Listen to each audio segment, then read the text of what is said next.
Economics Awadh classes YouTube channel पे आपका स्वागत है। डेली एमसीक्यू क्लास के अंतर्गत आज की क्लास में हम लोग 25 बहुविकल्पी प्रश्नों को सॉल्व करेंगे। यह प्रश्न TGT, PGT, NET, JRF, KBS, NVS, GIC,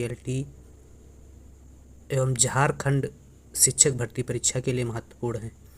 तो आज की क्लास स्टार्ट करते हैं और देखते हैं आज की क्लास में कौन कौन से क्वेश्चन लिए गए हैं। 1 नंबर क्वेश्चन है, निम्न में से कौन सी पंचवर्षीय योजना मानव संसाधन विकास पर केंद्रित थी?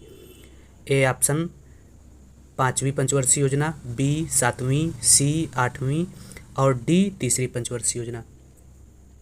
तो 8वीं पंचवर्षीय योजना जो है वह मानव संसाधन विकास पर केंद्रित थी और 8वीं पंचवर्षीय योजना का समय 1992 से 1997 के बीच में था, जो डब्ल्यू मिलर मॉडल पर आधारित थी।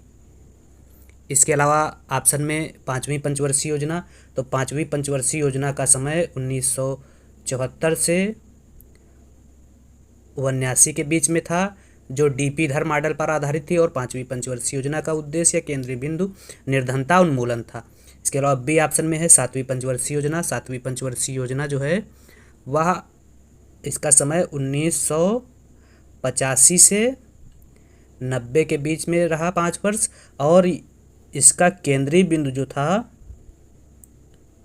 वह कृषि विकास प्रेरित समृद्धि से था और यह योजना जो है 7वीं वस्तु मजदूरी मॉडल पर आधारित थी। इसके अलावा डी ऑप्शन में तीसरी पंचवर्षीय योजना दी है। तीसरी पंचवर्षीय योजना का समय 1961 से 66 तक रहा 5 साल, जो सुखमय चक्रवर्ती मॉडल पर आधारित थी और इसका केंद्रीय बिंदु आत्मनिर्भरता के साथ विकास की प्राप्ति था। तो 8वीं पंचवर्षीय योजना जो थी उसका मुख्य उद्देश्य या केंद्रीय बिंदु मानव संसाधन विकास था और 8वीं पंचवर्षीय योजना सी ऑप्शन में है, सी सही है। अगला 2 नंबर क्वेश्चन है, गरीबी हटाओ का नारा किस पंचवर्षीय योजना में दिया गया? तो अभी हम लोगों ने इसके पहले ए ऑप्शन में जो 5वीं पंचवर्षीय योजना दिया था जिसका समय 1974 से 1979 के बीच में है, जिसका प्रमुख उद्देश्य था गरीबी हटाओ या निर्धनता उन्मूलन। तो 5वीं पंचवर्षीय योजना का उद्देश्य निर्धनता उन्मूलन था। इसके अलावा 6ठी पंचवर्षीय योजना का उद्देश्य आगत निर्गत मॉडल पर आधारित थी 6ठी पंचवर्षीय योजना और इसका उद्देश्य गरीबी निवारण तथा रोजगार सृजन था, जो 6ठी पंचवर्षीय योजना 1980 से 85 के बीच में चली।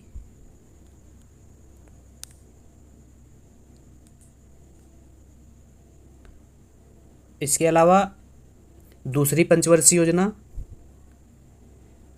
1956 से स्टार्ट हुई और 1961 तक चली, जिसका उद्देश्य समाजवादी समाज की स्थापना था, जो पीसी महालनोबिस मॉडल पर आधारित थी और इसका जो मुख्य प्राथमिकता थी भारी उद्योगों को बढ़ावा देना।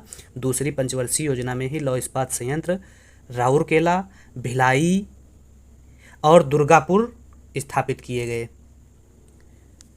तो गरीबी हटाओ का नारा जो है वह 5वीं पंचवर्षीय योजना में दिया गया था। 5वीं पंचवर्षीय योजना बी ऑप्शन में है। अगला, भारत में शून्य आधारित बजट की अवधारणा अपनाई गई थी 1980 में, 1988 में, 1986 में, 1987 में। तो भारत में शून्य आधारित बजट की अवधारणा 1987 में अपनाई गई थी। शून्य आधारित बजट की अवधारणा सबसे पहले अमेरिका के टेक्सास शहर में अपनाई गई थी और 1969-70 में पीटर एपायर द्वारा सर्वप्रथम शून्य आधारित बजट की अवधारणा अपनाई गई थी। शून्य आधारित बजट के अंतर्गत बजट का निर्धारण सभी मदों को शून्य मानकर किया जाता है। अगला जो क्वेश्चन है वह है 4 नंबर क्वेश्चन, गरीबी रेखा को निर्धारित करने के लिए कौन सा संगठन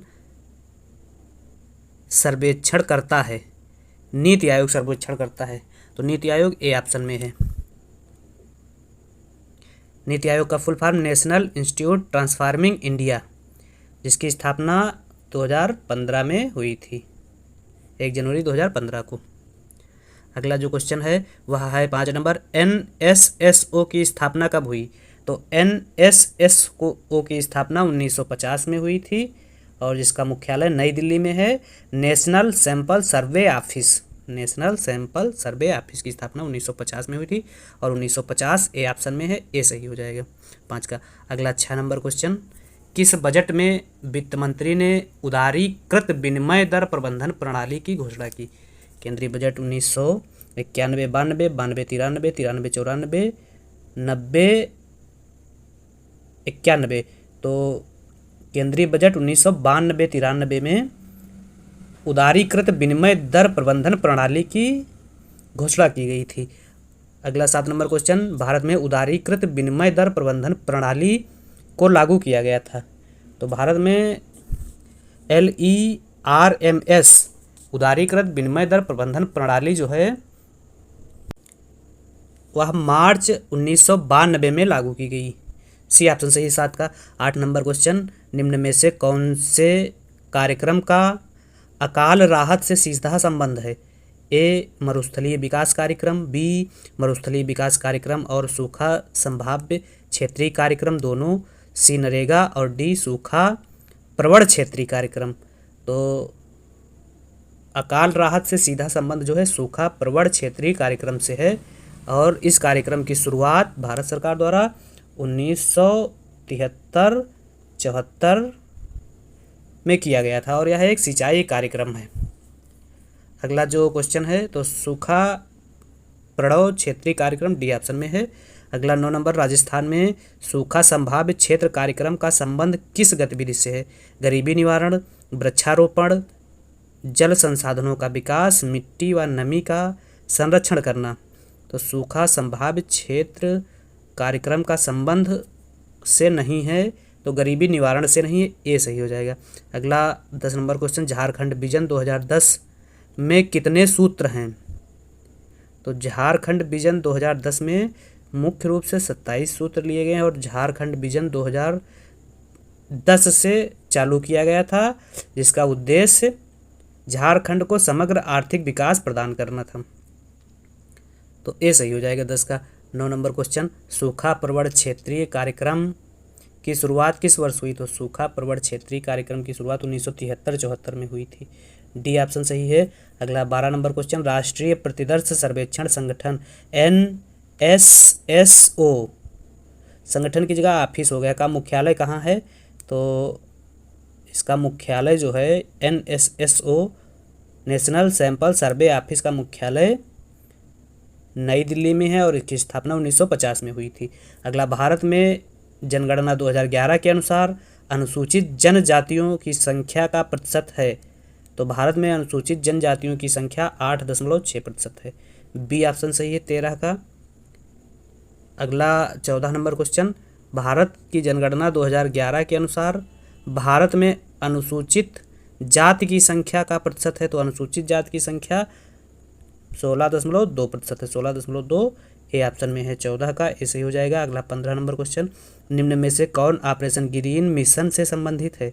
तो ऑपरेशन ग्रीन मिशन में टमाटर, प्याज और आलू के उत्पादन को शामिल किया गया है और ऑपरेशन ग्रीन मिशन 2018 से चालू की गई थी।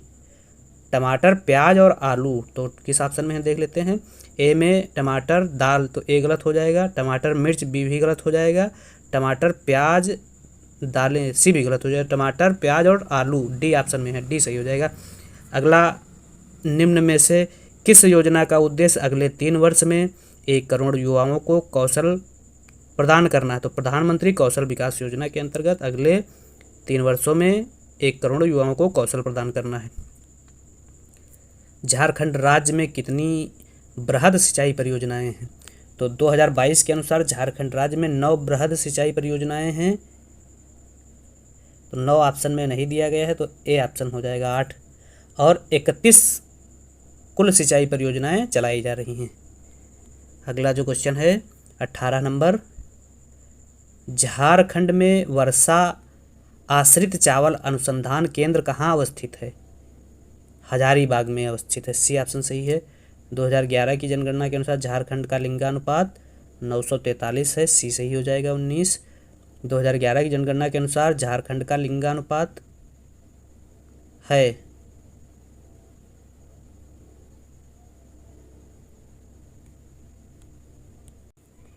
948 हो जाएगा। अगला जो क्वेश्चन है 21 नंबर, 2011 की जनगणना के अनुसार प्रति वर्ग किलोमीटर जनसंख्या का घनत्व लगभग है झारखंड राज्य का कितना है? तो जनसंख्या घनत्व झारखंड राज्य का 414 प्रति वर्ग किलोमीटर है। अगला 22 नंबर क्वेश्चन, झारखंड के कितने प्रतिशत लोग अपनी आजीविका के लिए कृषि पर निर्भर हैं? तो झारखंड के लगभग 75% लोग अपनी आजीविका के लिए कृषि पर निर्भर हैं। 75% बी ऑप्शन में है, बी सही है। अगला 23 नंबर क्वेश्चन, भारत का सबसे बड़ा उर्वरक कारखाना स्थित है झारखंड, सिंदरी, गुजरात, गांधीनगर, उत्तर प्रदेश, कानपुर, मध्य प्रदेश, भोपाल। तो झारखंड का सबसे बड़ा उर्वरक कारखाना जो है झारखंड सिंदरी में स्थित है, 23 ए सही है। अगला 24 नंबर क्वेश्चन, झारखंड राज्य में ग्राम सेतु योजना शुरू की गई 2020, 2019, 2005, 2001। तो झारखंड में राज्य ग्राम सेतु योजना 2001 में चालू की गई थी। 24 का डी सही है।